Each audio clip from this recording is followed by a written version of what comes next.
Come with us on our journey as we go to Busch Gardens, Williamsburg, Virginia. I'm Dave and that's Will. Come with us as we review the great rise of Busch Gardens, Williamsburg. If you like this video, like, comment, and share. Now let's get into some of these reviews. One thing I noticed already is that there's not a big line. It's like we're like going right through. It's crazy. Okay, I wonder why that is. I don't know. Somebody put that in the comments. So right when you come into the park, you're greeted with this awesome theme of different countries. I really gotta say, this is one of the most beautiful parks I've ever been to. There's just so much to do here. And now on to a review of our very first ride. Here we go. We're here at Apollo's Chariot. This is a hyper coaster. The first hyper coaster. The first hyper coaster. This was the first one? The first one B&M built. Oh, this is by B&M? Yeah. One of the first hyper coasters is Apollo's Chariot. 2000. It built in 2000. About to get ready to start. B&M's first hyper coaster. Here we are. Apollo's Chariot. First B&M hyper coaster. There's gonna be a lot of hills. There's gonna be a lot of hang time on this. I can see by the latches that they have.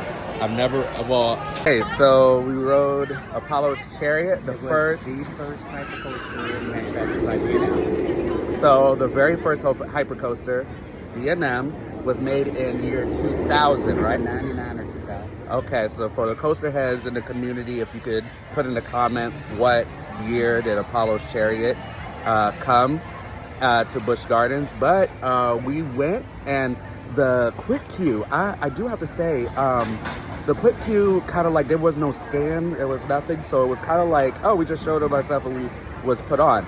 So they don't have a thing where you put your cell phone, you have to put your cell phones and everything in a blocker. It's very loose. It's pretty casual. It's very casual. It's different than, what I'm used to. I'm used to like strict, like everything gotta be put away and this, that, and the other, but metal detectors, this really doesn't. And so it's very, very different. I do have to say, when I was on the Apollo's Chariot, this is my first time because I don't ever remember when I was little going to Apollo's Chariot. So I didn't know what to expect. I liked it. I liked going up. I liked the coming down was different. Like 19. No, when I was little, I don't think I rode it when I came. It wasn't here when I was. No, it wasn't here. 99. So this was brand new to me. I kind of, I liked it. I loved the little hang time things. I didn't know what to expect, so it was kind of like jarring to me. So I didn't, this guy watches videos and reviews everything. So I don't. So I just kind of come on here. And so this was actually really good. So I think we're gonna ride it again. Which one is better, Candemonium or this one? This one's more intense than Candemonium. But Candemonium, I think it's a longer ride, so I think it's funner. Maybe funner, but this is more intense. Yeah, this is definitely more intense. I definitely like Candemonium a lot what better. About Nitro? I think I like this. I think I like this one. Older B&M. I think I like this one better than Nitro. Yeah, me too. This one is the second for me. Mm-hmm. So it'll be Candemonium, Apollo's Chariot, then Nitro. So that'll be my three. So we're about to ride this again and do it, and then we're gonna go do some of these other coasters that we see right here. It's all in the Italy part of the park. So they have it in different countries. So we're in Italy, and so that's where they're big. Pantheon, Tempesto, and Apollo's Chariot. Yeah, which is crazy. And all the Germany big coasters. has Invader, Loch Ness Monster, Dark Coaster, and one or two. I'm curious about the Dark Coaster. I don't know about the reviews. I know he has probably done all his research on it because he just watches that all day. So I don't know what to expect. So I'm just kind of here for the ride. So let's go. Here we go. So we rode the second time. It was really nice. I like the coaster. It's actually a nice coaster. Apollo's Chariot. Actually, it was a nice coaster, so I really liked it. We're about to go do Tempesto now, and let's see how that is. Ooh, I'm sweating through my shirt. Oh, all right. We're at Tempesto. What is this? Look at it. Look at it. By Premier Rides. Look how it picks up speed. Hold up. God damn, look at that. By Premier Rides. Yo, like, it was ridiculous. Look at those spins, man. My God. Yo. This was ridiculous. Woo! Finished riding Tempesto By Premier Rides. Loved it, loved it, loved it. I don't know what happened because literally our eyes were closed the entire time. Yo, that ride hits completely different. That like And seeing the it, signage is bullshit. seeing it, and riding it are two different Y'all see things. that signage? It looks Yeah. like something I could paint. Yeah, this was The really signage bad. here is blocked. Yeah, I don't understand what like for this kind of a ride, it feels like this should have been a bigger deal of a ride because this ride was actually really good. Really good. But People say it's one of the best here. yeah, what? It was really good. Next one, here we go. Pantheon, yes. Look at that first launch on Pantheon. Comes up quick. Wow, just goes right into it. Started the ride right there. Just finished riding Pantheon the first time. That ride is different. Like, I didn't think it was gonna be that good, but it was. It was good. It was good. This time we're riding it a second time because we are like gung-ho trying to go in the front. Like, that's bar none. We gotta go in the front this time. Oh my God, that was different. Yeah. These rides here. These rides are different. It was really, really good. Those multi-launches. Pantheon was created in 2022, I think. And opened 2021. 2021. And who was this by again? Intamin. This is an Intamin coaster, so of course it has no seat belts. seatbelt. So you feel and a lap every- bar. and a lap bar. Look at it, look at it. So you feel it. So you feel it.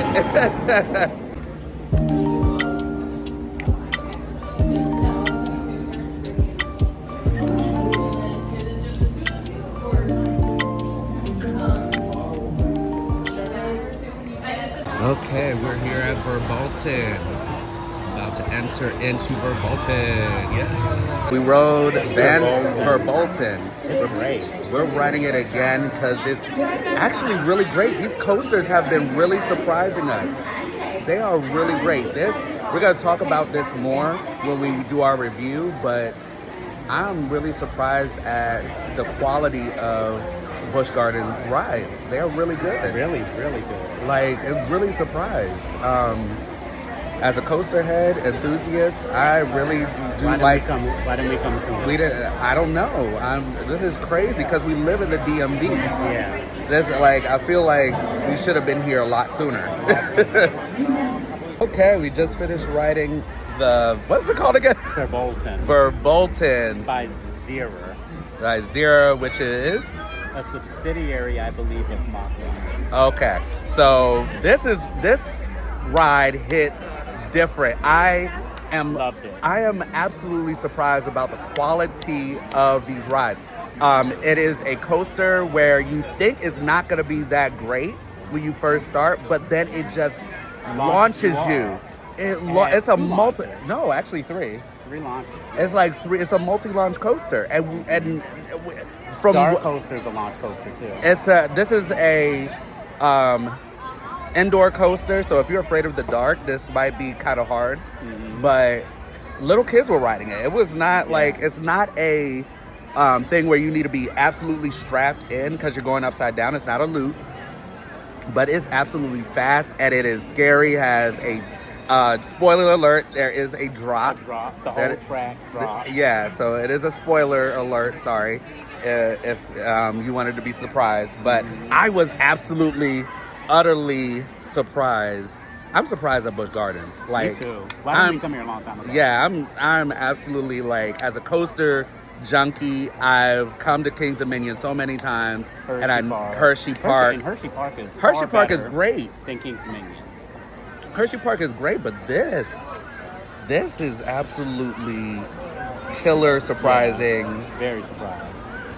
So we're about to find another coaster, and we'll give you an update on that one. This one is absolutely, I don't know how I'm gonna rank these coasters, because now my mind is shifting. The quality, it's I would love to come here again. Yeah, my mind is shifting because they have so many great rides that they don't advertise. Yeah. Which is crazy because they have. And the park isn't wall to wall people. Yeah, and which is crazy too, because the wait times you will get from Kings Dominion or Hershey Park to here is completely different. Like, here is the most we saw wait time was an hour. Like, most of the rides were like 20, 10, 30 Even minutes. Pantheon. Even Pantheon, their newest coaster, was like 10 minutes. Like, that's crazy. So my mind is shifting. We're gonna have to do a whole like ending review of this whole thing, because my list of best coasters is starting to shift. It's shifting, yeah. And so I don't know yet. So we'll have to see. All right. We're here about to ride the Dark Coaster by Intamin. And this is an indoor coaster. This is their newest coaster here. Just opened this year. Yep. So we're about to tell you how it is at the end.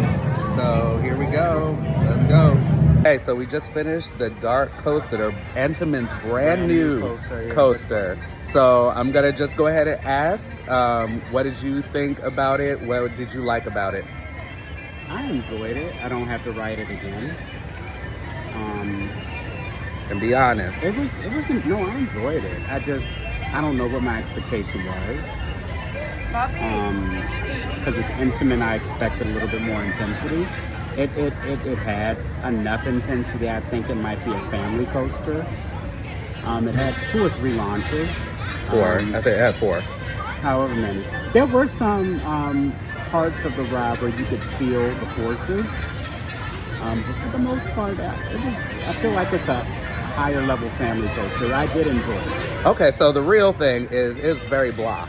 Okay, if you're a coaster head in the coaster community, and you hear the word Intamin and coaster, you think top tier, because that's how they poise themselves as a top tier, intense, thrilling roller coaster company. So when they come out with something like Dark Coaster and they say it's the brand new coaster at Busch Gardens, you think it's going to be intense, it's going to, and you hear it's a multi-launch, especially when you hear it's a multi-launch, you think intensity, you think it's going to be great.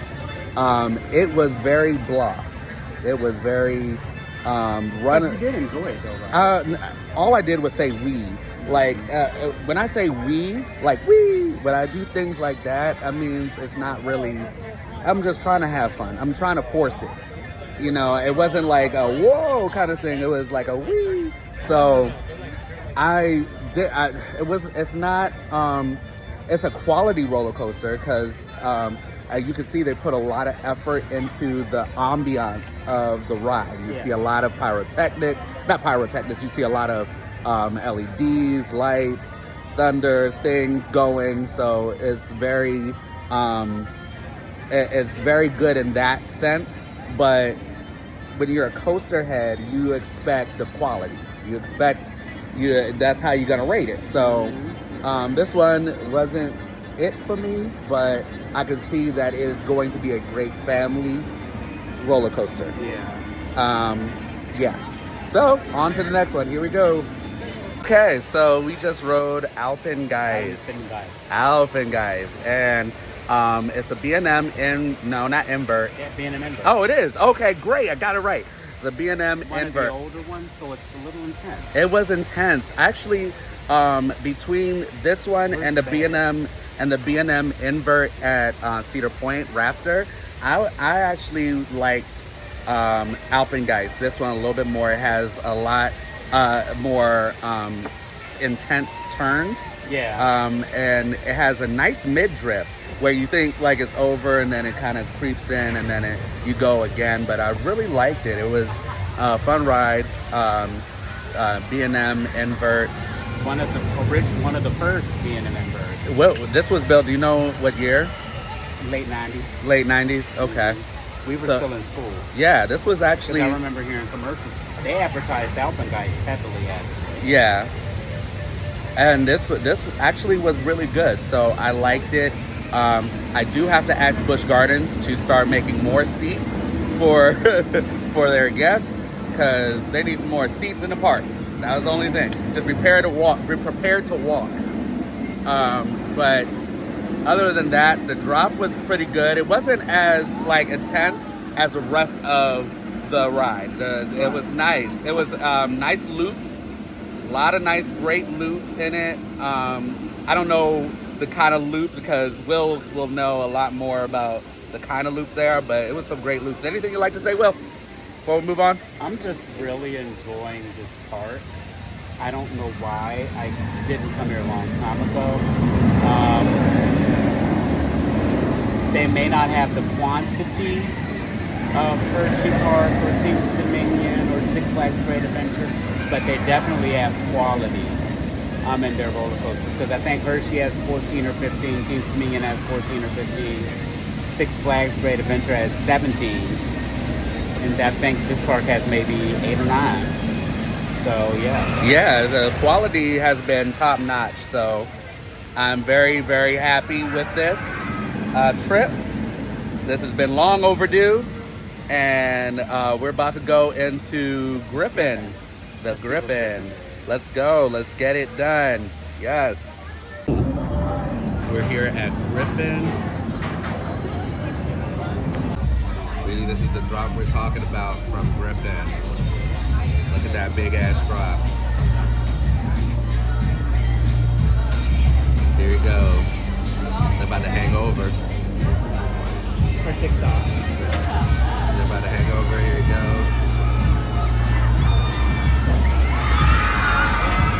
Straight down. Look at that. All right, so we rode Griffin.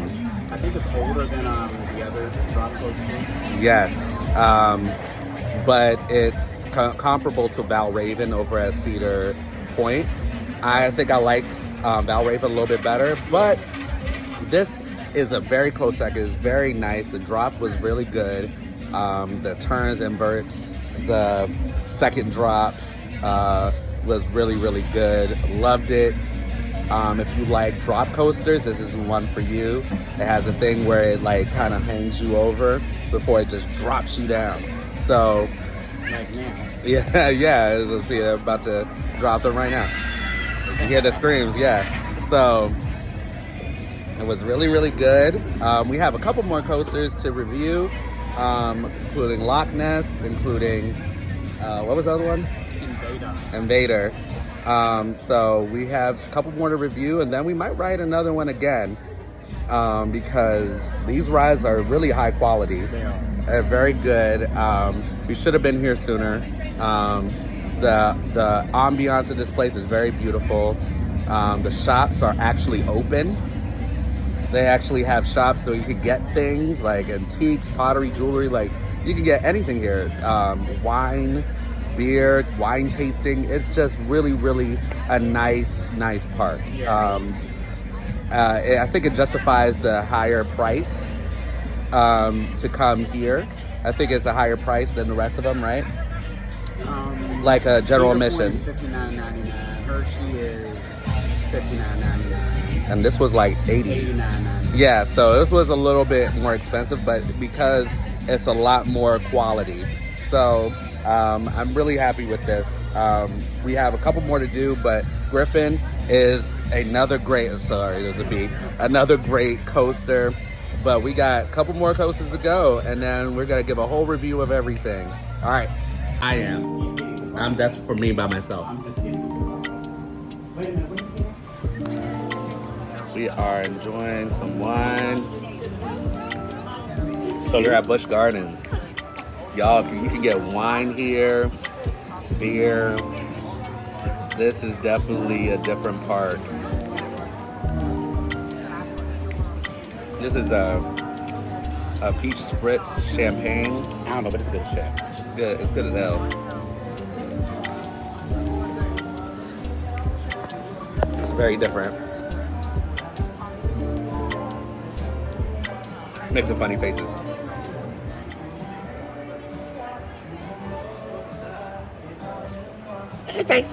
Hey, that's something. That's great. That's a crazy face. Example of the landscaping here at Busch Gardens. It is absolutely god beautiful. This place is worth every penny that they're putting. It is a beautiful, beautiful park. Like, it's so different from any other park that I've been to. It's so different. They use every bit of their land. Yeah, it's really beautiful.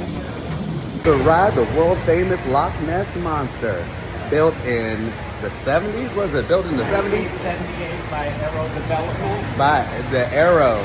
It's an Aero coaster. The Aero was bought out by S&S. So this is definitely different. Here we go. Old-fashioned coaster. Here we are. Ride credits. Woo! So we just finished riding Loch Ness Monster. It is an old Aero looper. It is the first looping roller coaster in the world to have interlocking loops. But Aero Development was a manufacturing company that eventually went bankrupt, and they were bought out by S&S. They went bankrupt because Alan Schilke, who was the chief engineer, he designed this amazing roller coaster at Six Flags Magic Mountain called X, which was reinvented as X2, but it basically bankrupted Aero. So Alan Schilke is a very familiar name because he's now the top designer for RMC. So all of that crazy shit that he was doing back in the day, he does it on all RMC roller coasters like Steel Vengeance and Wildcats Revenge. That's Alan Schilke. Okay, so got a history lesson right there, but Loch Ness Monster was built in the 70s, one of the 78, oldest. 1978. 1978. It's older than both of us. It's older, yes. It's older than both of us. And I'm in my 40s. It is I'm in my, He's going to be 40 no, this I'm year. not going to be, and I'm going to edit that out. So, it's a very old coaster. You can see by the design, it's old, but it does pack a little bit of a punch. The drops were a little bit nice. It was intense. It's intense because it's old. So and with these old roller coasters, they weren't designed by computer. They were designed by good old hands. So it's a very hand-friendly coaster. If you have little children, I would not recommend for them to do this because it has a lot of shakes, spins, loops, and they might throw up like one of the little kids did right after they got off of the ride. So I would not recommend it for little kids, but it is But we've been seeing these parents let them get on every single ride here, including Pantheon. Yeah. Like, it's blowing my mind. Yeah, it is crazy how much parents are just letting these little kids, like 3rd grade, 4th grade, get on these big roller coasters and like think nothing of it. Like, I remember that there used to be like a height requirement. There still is, but they're very loose with it. So I don't know if they're just very lackadaisical about it or parents just don't care. But some of these rides are not really made for children. So parents, please start monitoring what your kids ride. And I don't know. Maybe, but I just kind of felt some type of way of seeing like kids shorter than 42 inches try to get onto Pantheon. Yeah, it's a lot. It's a lot. So we're about to go and ride the Invader, and that will be done with riding all the roller coasters here. So we want to get that done. Let me double check. Double check, make sure, because we want to make sure we got all the coasters. All right, we're ready to go.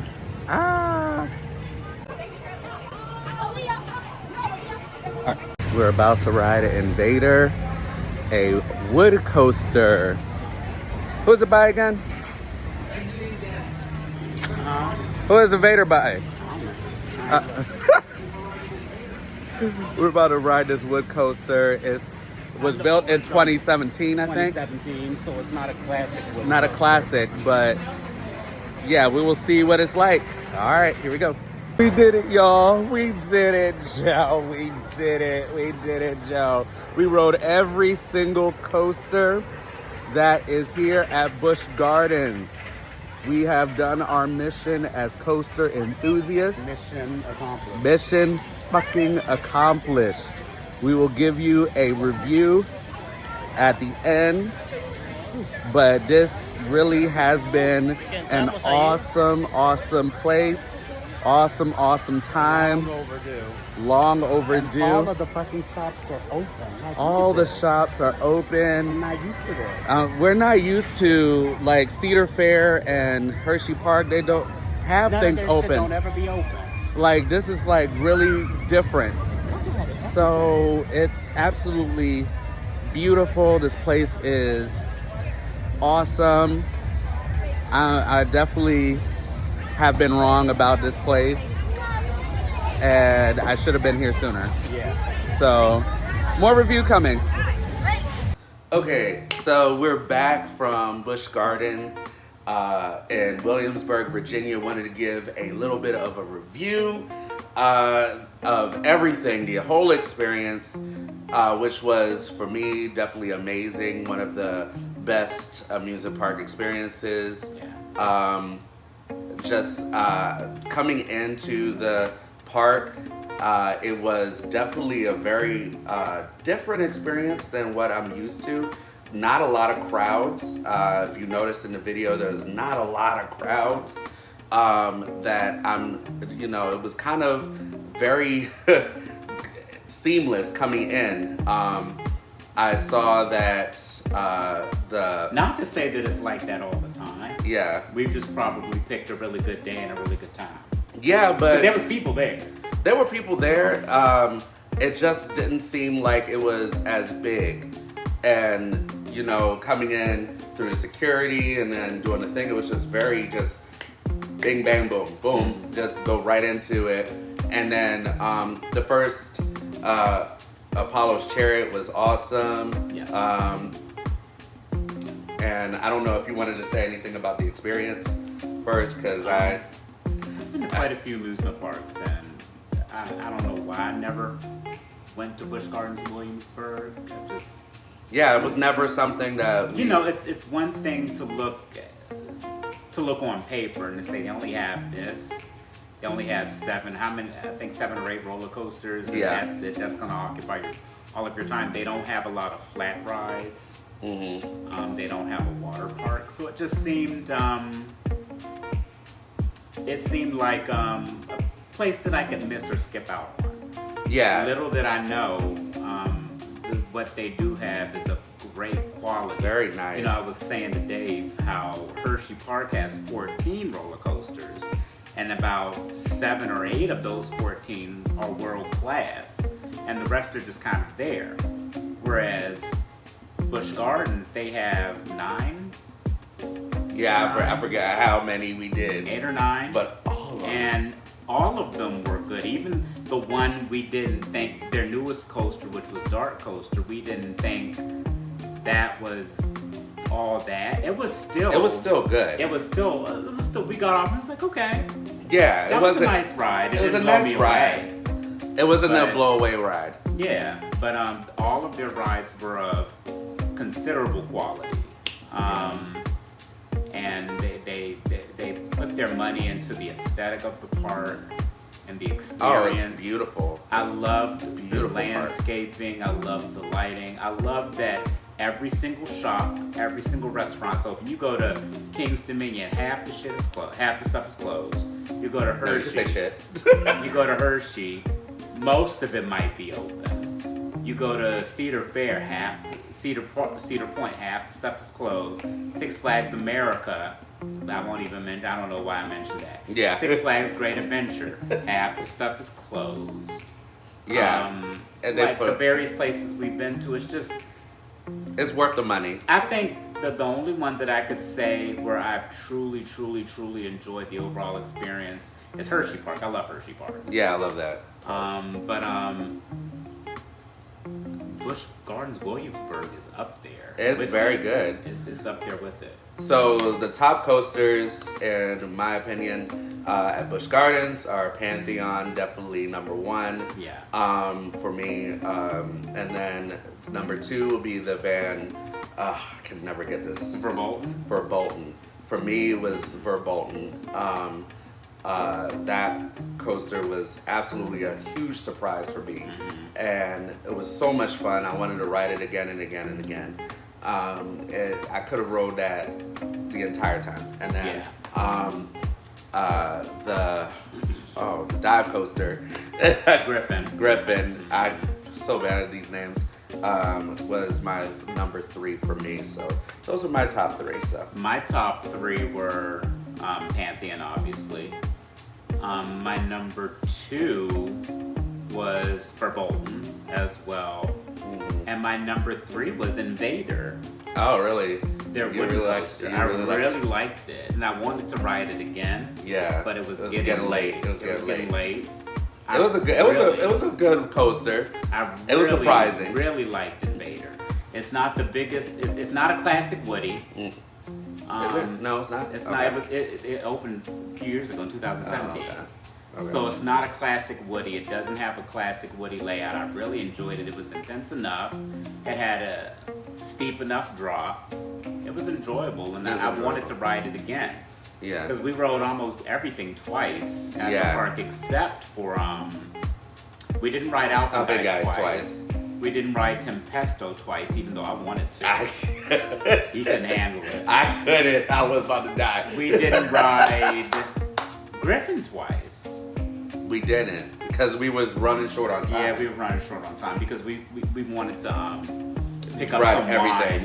Wine. We had enough time to try everything, but we wanted to pick up some wine before. That was the wine. The place closed. The wine was great. The wine was great. Yes, I still have the wine. It was awesome. But Busch Gardens Williamsburg.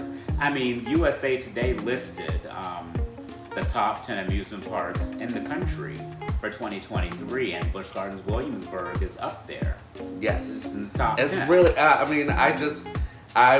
The only critique I would say is about the quick queue.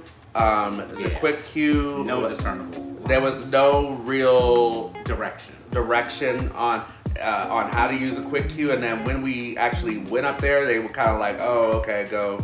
And they did. Some people scanned it, some people didn't. It was kind of very very inconsistent.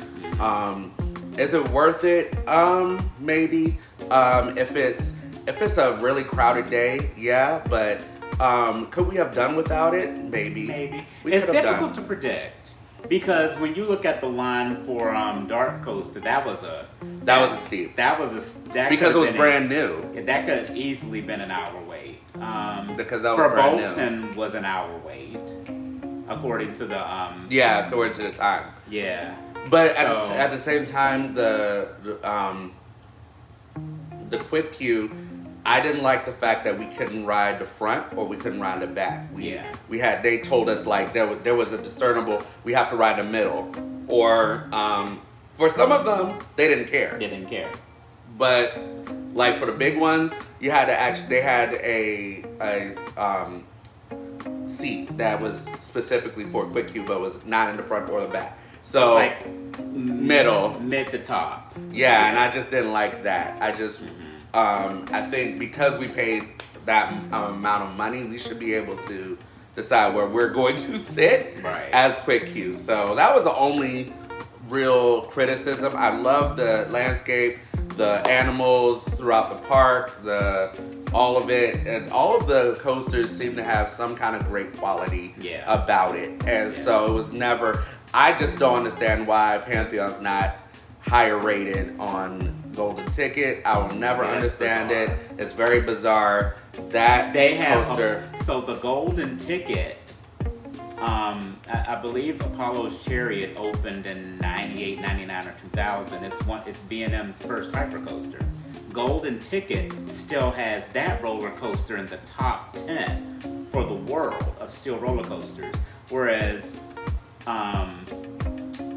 Pantheon is just in the top 50. Which is crazy because I'm telling you it that was way coaster, better than Apollo's Chariot. Yeah, that coaster was awesome. Like, I don't understand. The elements were just great. And so I feel like there's a political thing to this that, you know, it's, please don't always listen to Golden Ticket for everything. Sometimes you have to experience it for yourself, because I feel like we would have went sooner to try that ride if it wasn't for the negative reviews on it. Because it has quite a few mixed reviews. And which is crazy, because I went to it, it was just great. It was awesome. It was great. So I don't understand. I just feel like they kind of gave it a bad rap because it opened late. Yeah. And it so was supposed to open during COVID in 2020. It didn't. Yeah. It opened 2 years later. And people were a little upset about that. I guess they were a little salty. Mm-hmm. And so I guess that's, but the fact of the matter is that ride was awesome. So it was great. Had a great time. Please like and follow what we gotta call ourselves? The roller coaster dudes, the black coaster dudes. I don't know. Black coast. No. We got discernible is we're black. The roller coaster dudes. No, because then the roller coaster. The roller coaster niggas. Gotta edit that out. Gotta edit that. You gotta edit that out. Roller coaster. Roller coaster gays. I don't know. Roller coaster dudes. I don't know. Roller coaster black dudes. Black dude coasting. Sure, why not? Black dudes coasting. All right. Thank you. Why does it have to be black dudes? Because we're black. They know that. Yeah, I know. So we're gonna say black. We're black dudes. I don't know. They know we're black, but they can see. But that's the difference between other coaster people. No, there's plenty of black. Yeah, but then there's two of us. So dudes. Okay. Coaster. There you go. Bye.